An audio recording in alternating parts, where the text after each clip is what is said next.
Queridos amigos, nuevamente bienvenidos a tu programa Me Gustaría Saber. Soy el pastor David Salazar y estoy muy contento de compartir en esta ocasión con ustedes junto a un distinguido compañero mío también y amigo, el pastor Daniel Miranda. Daniel, un placer tenerte aquí. Bienvenido nuevamente a tu programa, a tu casa también. Gracias, pastor. Es un gusto estar aquí con usted en este programa. Gracias por estar con nosotros y, por supuesto, vamos a compartir de las preguntas que ustedes nos envían.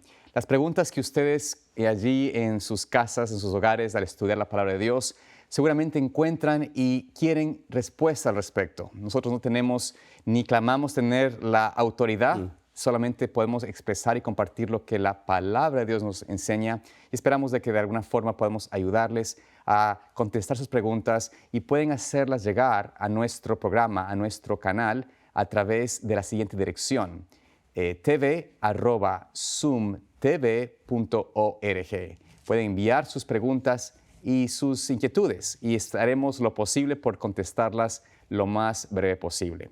Bueno, Daniel, ¿por qué no comenzamos con una oración, te parece, en este episodio? Claro que sí, vamos a orar. Querido Señor y Padre bueno, no nos atrevemos a abrir tu palabra sin dirigirnos a ti y pedir sabiduría de lo alto. Oramos para que tu Espíritu dirija este estudio y también dirija las mentes de aquellos que nos ven por televisión. En el nombre de Jesús. Amén. Amén. Amén. Bueno, en esta ocasión tenemos una pregunta que no alcanzamos a terminar en nuestra sesión previa y esta pregunta nos viene de nuestro hermano Farid Vargas y es la siguiente. Dice, ¿es verdad que en el tiempo de la iglesia primitiva no había iglesias como tal y que solo eran grupos de hermanos que se reunían en sus casas? Esa pregunta, ¿qué dices tú? Muy bien, cuando nosotros vamos al libro de Hechos, el capítulo 2, nosotros vemos que efectivamente la iglesia apostólica comenzó con iglesias en casa. De hecho, no se limitaba solo a las iglesias en casa, pues ellos también seguían asistiendo a las sinagogas. Pero no siempre fue así, esto solamente fue el inicio. Ahora, los grupos pequeños, hoy aplicamos esto al concepto de grupos pequeños o células, eran un elemento clave en la experiencia de la iglesia apostólica y el crecimiento de la iglesia apostólica. Esto es lo que nos dice acá el capítulo 2, versículo 42. Y perseveraban en la doctrina de los apóstoles, en comunión unos con otros, en el repartimiento del pan y en las oraciones. Luego dice el versículo 46, noten que eran no solamente en casa, sino en el templo. Y perseverando unánimes cada día en el templo y partiendo el pan en las casas, comían juntos con alegría y sencillez de corazón. Y luego dice que al final el Señor añadía cada día a la iglesia, tanto las de las casas como las del templo, los que habían de ser salvos. Así comenzó. Después, cuando el cristianismo y el judaísmo comenzaron a tener marcadas diferencias en su doctrina, entonces muchos cristianos fueron expulsados de las sinagogas.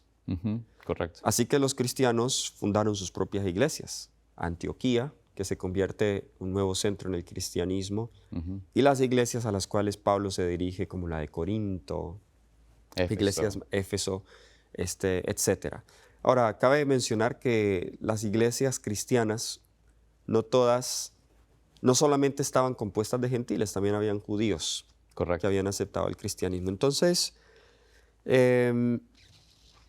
sí había el elemento de iglesias de casa, pero no se limitaba a eso. Esa sería la respuesta. Correcto, gracias, estimado pastor. Y la verdad que, en realidad, por supuesto, la iglesia primitiva comenzó en hogares, pero no se quedaron en hogares. No es que la iglesia se quedó únicamente en hogares. Como dices tú, se reunían en el templo cuando era posible o en sinagogas también, pero después fue marcándose. Inclusive en la misma Biblia tenemos diferentes historias donde habla Pablo que visitaba las iglesias. Correcto. En el caso, por ejemplo, cuando hubo en el capítulo 20 de Hechos, habla allí en el versículo 8, donde se reunió antes de partir Pablo, en Troas, él se fue allí y estaba, dice allí la palabra, y había muchas lámparas en el aposento alto donde estaban reunidos. Es decir, de alguna forma, donde se reunía esta iglesia allí, estaban en un aposento alto. No era necesariamente una casa, sino era un lugar, posiblemente puede haber sido de una casa, pero era un lugar grande, amplio, para reunión justamente. Entonces, vemos de que al inicio tal vez fueron en casas, pero después, al ir creciendo, buscaron sitios apropiados para poder congregarse y marcar y ser iglesias. Entonces, no es con esto un problema o un error tener que reunirse en casa cuando es necesario, pero sí es quizás el plan del Señor establecer lugares de adoración, Amén. casas de culto, específicamente para esa función. Y Dios nos invita justamente a unirnos y reunirnos en iglesias. Esa es la respuesta. Muy bien, esa respuesta es importante. Pastor, si usted nos puedes dirigir en la siguiente pregunta para avanzar. Por supuesto, nos dice, esta pregunta la hace el hermano Sergio, no nos dice de dónde nos escribe, bueno, en realidad sí nos dice desde Argentina, ¿ok? Cari y Ángel. Nos dice acá, me gustaría saber si la doctrina de los 2520 años o los 7 tiempos de Levítico 26 se considera como una profecía de tiempo que Miller llegó a entenderla y predicarla, que comienza en el 677 y finaliza en 1843, en realidad en 1800, ella dice 1844, o él dice 1844, pero en realidad era en el 43. ¿Esto se considera una profecía o no? Muchas gracias. Bueno, es una pregunta interesante, apreciado pastor, que en realidad Sergio nos haces y estoy casi seguro que quizás esta pregunta la haces o la está haciendo nuestro hermano, porque hay una posición entre algunas personas, algunos hermanos que enseñan o hablan de profecía y hacen hincapié en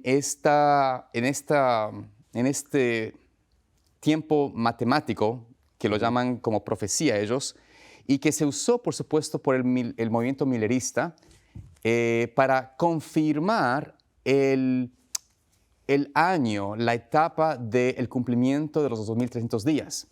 Esto es una pregunta que tal vez tendría que tomarse más tiempo, trataremos de lo más posible de llegar al punto con esto, pero lo que sucede usualmente es de que hay una declaración del pueblo inspirada en Primeros Escritos, y pastor, tú vas a poder encontrar esa cita tal vez, donde la sierva del Señor habla de la inspiración, ¿no? La manera como el Señor dirigió cuando el movimiento millerista, estamos hablando antes del año de 1843 y 44, cuando estaban ellos hablando y predicando acerca de lo que ellos pensaban era la venida del Señor Jesús, ellos usaron, por supuesto, hicieron unas gráficas que dibujaron allí para confirmar esta profecía de los 2300 años y para confirmar en la mente de aquellas personas que estaban comprendiendo esta verdad, el Señor permitió a Miller a usar esta base matemática de lo que se encuentra en Levíticos, como dice aquí capítulo 26, donde habla allí de 7 tiempos que caerían como tiempos donde Dios tendría se puede decir, tiempo de prueba, por decirlo así, sobre el pueblo de Israel. Y usó esa idea de 7 tiempos multiplicándolos por 360 días o años literales para llegar a este concepto de los 2520 años. Entonces, esto él usó como una manera de confirmar lo que estaba presente en Daniel acerca de los 1300 días. Sin embargo, esta no es una profecía de tiempo. Hay que tratar de tener la diferencia. Si bien es cierto, fue usada por los hermanos milleristas, Guillermo Miller, para confirmar, la Iglesia Adventista, cuando se formó y hicieron un estudio acerca de esas doctrinas, está hablando en la época de los pioneros, por supuesto, ellos tuvieron que tomar la decisión de que este tiempo, 2520, 2520 años, no eran realmente una profecía como tal de tiempo y por ende no podía usarse como una doctrina o una enseñanza nuestra.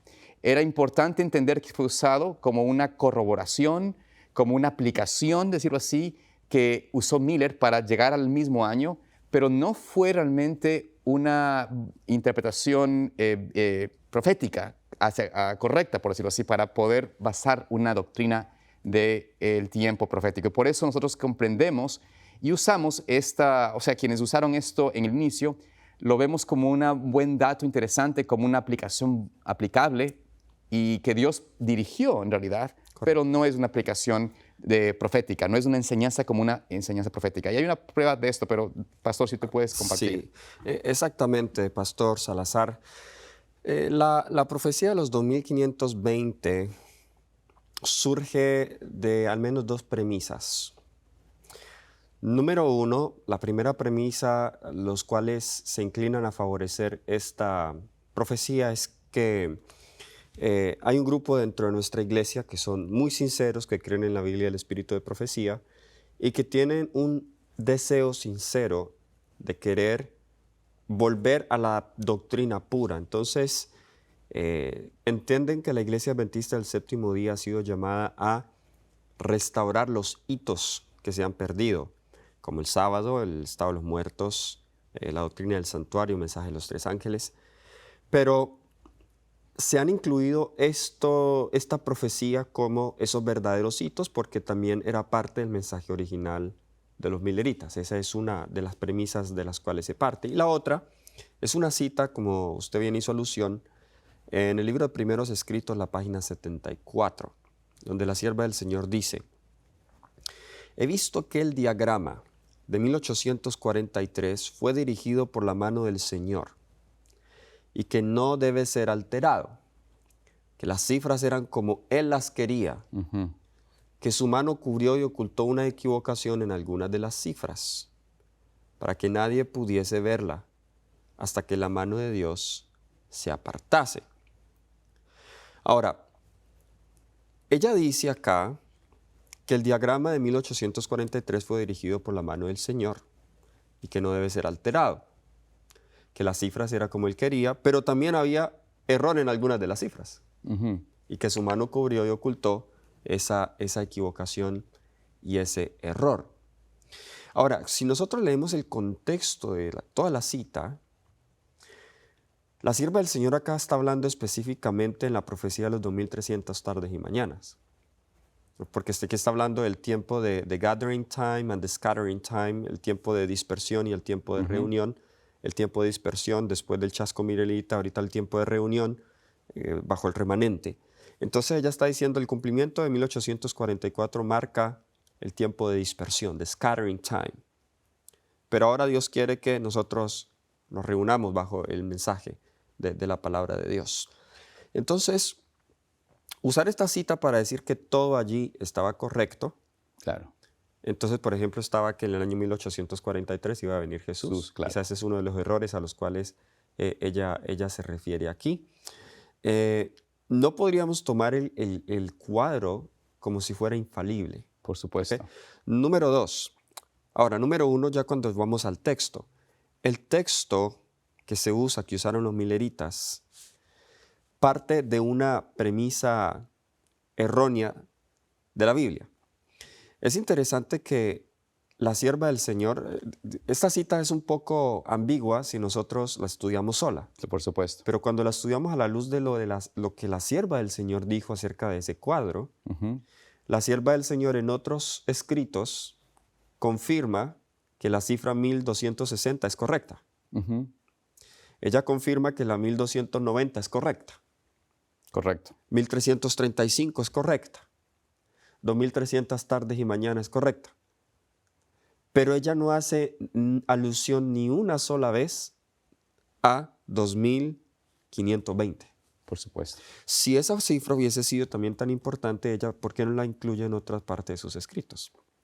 Ahora, para resumir, porque esto es muy largo, pero aquí nos dice la pregunta, Sergio, los 7 tiempos que se basan en Levítico 26, porque ahí fue donde lo tomó Guillermo Miller. Claro. Cuando vamos solamente a Levítico 26 para entender de dónde surge el argumento. Claro. Levítico 26. es en realidad Levítico 26, Levítico 26, perfecto. Levítico, yo dije... ¿qué? 18. 18. 18, muy bien, Sí. gracias, pastor. Sí. Nos dice, y si aún con estas cosas no oyereis, volveré a castigaros 7 veces más por vuestros pecados. Es una de las partes donde en el capítulo menciona 7 veces. Exacto, pero luego el 21 dice, si anduvieres conmigo en oposición y no me quisierais oír, yo añadiré sobre vosotros 7 veces más plagas. Luego el versículo 24, yo os también procederé en contra de vosotros y os heriré aún 7 veces más por vuestros pecados. Bueno, la pregunta es, el 7 veces se menciona Varias veces ahí. varias veces, entonces no es uno solo, son varios. Y otra cosa es que los pioneros usaban mucho la versión King James, y en el inglés en realidad a veces se dice times. Claro. So here it says 7 times, Sí. 7 tiempos, como 7 se tiempos. traduce acá. Entonces, la confusión fue en el uso de la palabra tiempos. Como Por la supuesto. palabra tiempos Suena en Daniel. en Daniel como tiempos Tiempos. y la mitad de un tiempo, entonces se toma que cada tiempo es un año. Pues ellos tomaron 7 tiempos en ese mismo sentido, Correcto. pero la palabra tiempo aquí no es la misma Es lo mismo, un de, adverbio. de Daniel. Correcto. En realidad, lo que está hablando Levítico 26 a partir del versículo 14 es las consecuencias de la desobediencia. Por supuesto. Las 7 veces acá es figurativamente como un castigo perfecto por sus desobediencias, como las bendiciones, las maldiciones que vemos en Paralelo, correcto. Deuteronomio, exactamente. Porque no hay manera, si nosotros vamos a tomar eso como si fuera un periodo, la pregunta es ¿cuál de esas es el periodo? Porque hay mención como 3 veces, pero sé que hay más, de que 7 veces os castigaré, 7 veces os castigaré.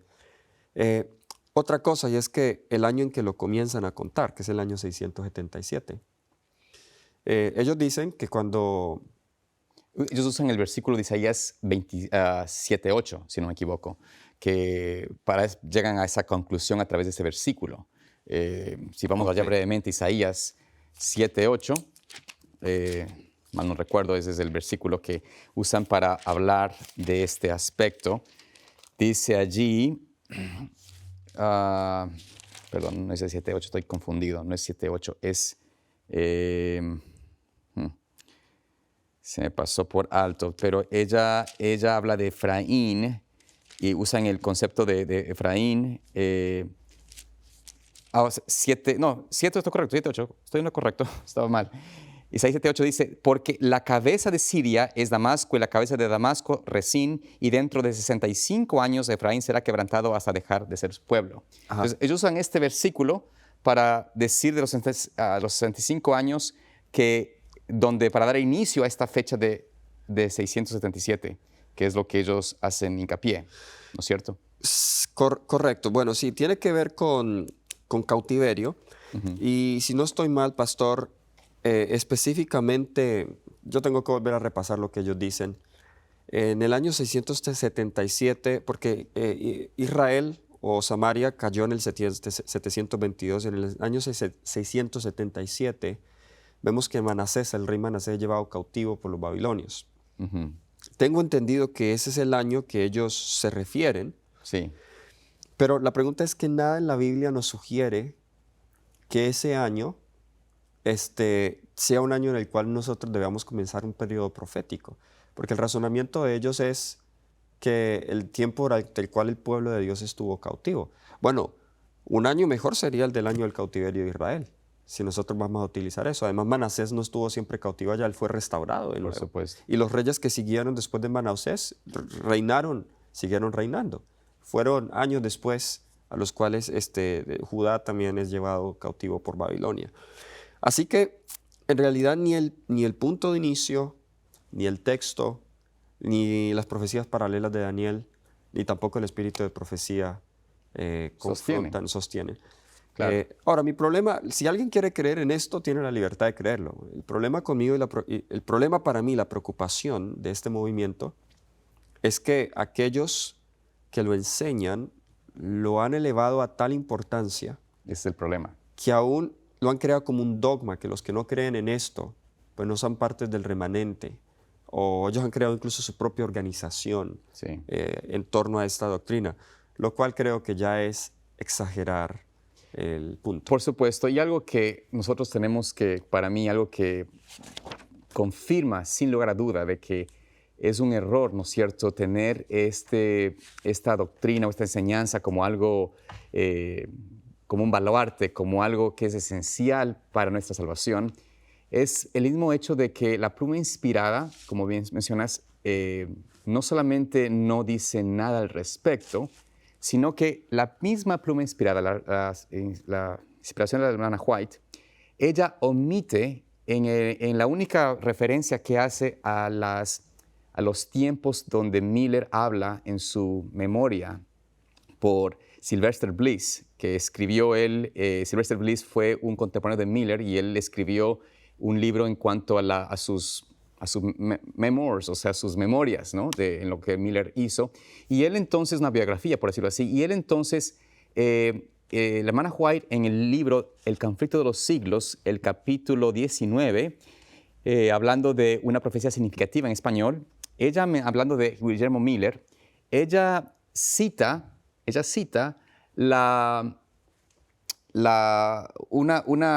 una parte del libro de Sylvester Bliss, donde él, en el texto completo, incluye dentro de las cosas que está, y voy a leerlas para que esté claro, para que sepan de lo que me refiero. La cita se encuentra, como les digo, en el conflicto de los siglos, la página 323 o el capítulo 19. Dice allí: otra clase de evidencia que afectó vitalmente mi espíritu, dice él, hablando de Guillermo Miller, fue la cronología de las Santas Escrituras. Encontré que los acontecimientos predichos que se habían cumplido en el pasado se habían desarrollado muchas veces dentro de los límites de un tiempo determinado. Los 120 años hasta el diluvio, los 7 días que debían precederlo, con el anuncio de 40 días de lluvia, los 400 años de la permanencia de la posteridad de Abraham en Egipto, los 3 días de los sueños del copero y del panadero, los 7 años de Faraón, los 40 años en el desierto, los 3 años y medio de hambre, los 70 años del cautiverio de Babilonia, los 7 tiempos de Nabucodonosor y las 7 semanas, 62 semanas y la una semana que sumaban 70 semanas determinadas sobre los judíos.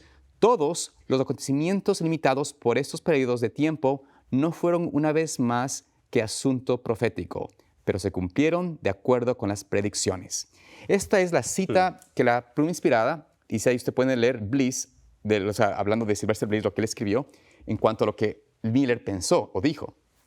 Pero interesante que cuando usted lee esta cita hecha por la pluma inspirada con el artículo en el original de Sylvester Bliss, la palabra completa, la hermana White, quien escribió este libro, por supuesto, con inspiración divina, omite en los diferentes periodos de tiempo que cita Miller como evidencias para comprender el tema de profecías de tiempos, omite ella justamente estos 7 tiempos de Levítico que estaban escritos por Miller. Entonces, de alguna forma, cualquier asunción que uno hace de que esto es esencial para la salvación, ¿por qué la Sierva del Señor va a omitir esto? Correcto. Porque no era necesario, no era una base profética segura.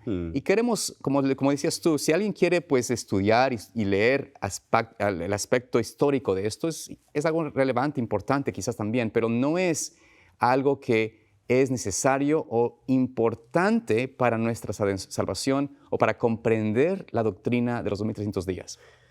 Tengo entendido, Pastor Salazar, que este ministerio en su página web tiene unos documentos, creo que solo están en inglés. De pronto el pastor puede hacer la investigación si también está en español, donde si usted quiere investigar más, hay unos artículos que se han escrito refutando muy bien con la Biblia, el espíritu de profecía, la doctrina de los 2520. Así que usted, si lee inglés, yo sé que en inglés sí están, en español no recuerdo, usted podrá encontrar unos artículos allí al respecto. Amén. Bueno, tenemos tiempo para una pregunta más. Muy bien. Esta se encuentra y nos viene desde Cali, Colombia. Cali, mi ciudad natal. Exacto. De Johanna Mejía. Y nos dice allí, mi pregunta es, ¿cómo se debe guardar verdaderamente el sábado? Muy bueno. Es decir, teniendo en cuenta que los fariseos lo hacían de manera inadecuada. Muchas gracias. Bueno, yo quiero dirigir a la hermana a Testimonios para la Iglesia, tomo 6.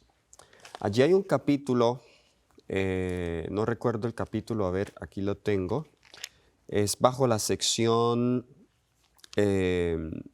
sobre la educación, si no estoy mal, sobre cómo se debe guardar el sábado. ¿Okay? ¿Cómo se debe guardar el sábado? Ese capítulo es impresionante, tiene muchos consejos en cuanto a la obra de la observancia del sábado.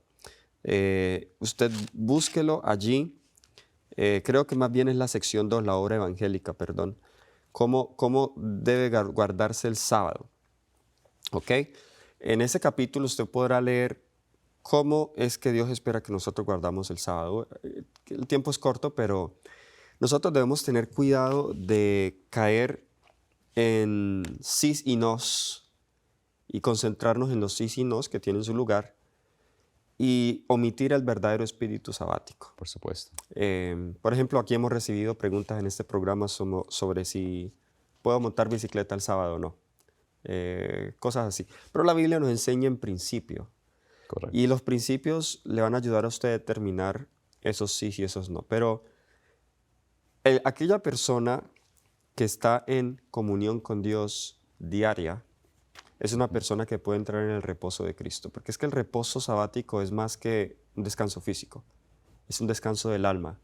De hecho, aquella persona que tiene y que acaricia pecado en su corazón y está en rebeldía con Dios no puede guardar el sábado. Porque aunque entre físicamente en el día sabático, no entra en el espíritu, en la experiencia Por sabática. supuesto, su mente, sus acciones, sus pensamientos están conectados continuamente a lo que no entra en reposo, es decir, lo temporal, lo humano, lo carnal.